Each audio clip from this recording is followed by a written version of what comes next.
সবাইকে আসসালামু আলাইকুম। আজ আপনাদের রান্না করে দেখাবো ইলিশ মাছের মাথা দিয়ে লাউ।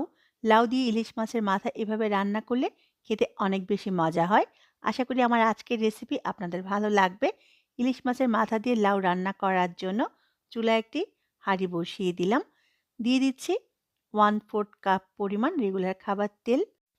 তেল গরম হলে দিয়ে দিব 1/2 কাপ পরিমাণ পেঁয়াজ কুচি। দিয়ে দিব ৪-৫টা কাঁচামরিচ কেটে ব্যবহার করেছি ঝালের জন্য। আপনি ঝাল কতটুকু খাবেন তার উপর নির্ভর করে মরিচটা কম বেশি করে নিতে পারবেন। এবার পেঁয়াজ আর মরিচটাকে ভেজে নিব পেঁয়াজ আগে হালকা কালার ধরে আসার আগ পর্যন্ত। পেঁয়াজে হালকা ব্রাউন কালার ধরে এলে দিয়ে দিব গুঁড়া মশলা। প্রথমেই দিয়ে দিব 1/2 চা চামচ পরিমাণ হলুদের গুঁড়া, 1/4 চা চামচ পরিমাণ লাল মরিচের গুঁড়া। লাউ রান্নার মশলার পরিমাণ খুবই অল্প ব্যবহার করতে হয়। এবার ১০ থেকে ১২ সেকেন্ডের মতো হলুদ আর মরিচটাকে একটু কষিয়ে নিব। এতে তরকারির কালারটা অনেক সুন্দর আসবে। খেয়াল রাখতে হবে কোনোভাবেই যাতে পুড়ে না যায়। ১০ থেকে ১২ সেকেন্ড পরেই দিয়ে দিব সামান্য একটু পানি। এভাবে রান্না করলে তরকারির কালারটা অনেক সুন্দর আসবে। পানিটা খুব ভালো করে নেড়ে মিশিয়ে দিয়ে দিব 1/2 চা চামচ পরিমাণ জিরা গুঁড়া, 1/2 চা চামচ পরিমাণ ধনিয়া গুঁড়া। এবার দিয়ে দিব স্বাদ অনুযায়ী লবণ। এবার সবগুলো উপকরণ একত্রে খুব ভালো করে কষিয়ে নিব। ভালো করে কষানোর জন্য আমি এখানে আরও ২ টেবিল চামচ পরিমাণ পানি দিয়ে দিব। এবার মশলাটা খুব ভালো করে কষিয়ে নিব। মসলা যত ভালো করে কষাবেন তরকারির স্বাদ ততই ভালো আসবে। খুব ভালো করে কষানো হয়ে গেছে যখনই এরকম তেলটা উপরে ভেসে আসবে তখনই এর মাঝে মাছের মাথা দিয়ে দিব। আজকে রান্না করার জন্য আমি ১ টা ইলিশ মাছের মাথা, ১ টুকরা লেজ আর ১ টুকরা মাছ ব্যবহার করব। মাছের মাথাটা দিয়ে হালকা একটু নেড়ে নিব। তারপর চুলায় আঁচটা মাঝারি করে ঢেকে কষিয়ে নিব প্রায় ৫ মিনিটের মতো। ফিরে আসব ৫ মিনিট পরে। ফিরে এলাম ৫ মিনিট পরে। এবার খুব আলতোভাবে উল্টে দিব। উল্টে পাল্টে আমি মাছের মাথাটাকে ১০ থেকে ১২ মিনিটের মতো কষিয়ে নিব। আমি আরও ৫-৬ মিনিটের মতো কষিয়ে নিয়েছি। টোটাল ১০ থেকে ১২ মিনিটের মতো কষানো হয়েছে। এবার উঠিয়ে নিব যতটুকু সম্ভব ঝোলটা রেখে।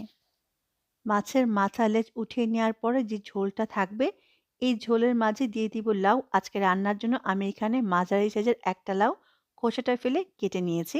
টুকরাগুলো দেখে নিশ্চয়ই বুঝতে পেরেছেন আমি কিভাবে কেটে নিয়েছি। এবার খুব ভালো করে এই ঝোলের মাঝে লাউটাকে নেড়ে মিশিয়ে নিব। এবার চুলার আঁচটা মাঝারি করে ঢেকে দিব ৫ থেকে ৬ মিনিটের জন্য। ফিরে এলাম ৫ মিনিট পরে। এই পর্যায়ে লাউ থেকে অনেকখানি পানি বের হবে। আমি শীতপ্রধান দেশে থাকি। শীতকালে এদেশে লাউ থেকে পানি বের হয় না। আর সহজে সিদ্ধ হতে চায় না। লাউ যদি ফ্রিজে রাখেন তাহলে কিন্তু সিদ্ধ হতে চায় না। শীতকালে পুরা ইউরোপই ফ্রিজ হয়ে থাকে সেজন্য লাউটা সহজে সেদ্ধ হতে চায় না। খুব ভালো করে আমি লাউটাকে কষিয়ে নিয়েছি। এই পর্যায়ে দিয়ে দিব পানি। লাউ থেকে কতটুকু পানি বের হয় তার উপর নির্ভর করে পানিটা ব্যবহার করবেন। আমি এখানে ৩.৫ কাপের মতো পানি দিয়ে দিলাম। খুব ভালো করে নেড়ে মিশিয়ে নিব। লাউ কষানোর আগে মাছের মাথা উঠিয়ে রাখার জন্য মাছের মাথা ভেঙে কাঁটাটা ছড়িয়ে যাবে না। খুব ভালো করে নেড়ে মিশিয়ে আমি ঢেকে রান্না করে নিব ১০ থেকে ১৫ মিনিটের জন্য। ফিরে আসবো ১০ থেকে ১৫ মিনিট পরে। ফিরে এলাম ১৫ মিনিট পরে। এর মাঝে কিন্তু আমি কয়েকবার নেড়ে দিয়েছিলাম। এবার এর মাঝে কষিয়ে রাখা মাছের মাথাগুলো দিয়ে দিব। কষানো মাছের মাথাটা দেওয়ার পরে হালকা একটু নেড়ে নিব। তারপর চুলার আঁচটা মিডিয়াম হাই এর মাঝামাঝি করে আবারও আমি ঢেকে দিব ১০ থেকে ১২ মিনিটের জন্য। ফিরে আসবো ১০ থেকে ১২ মিনিট পরে।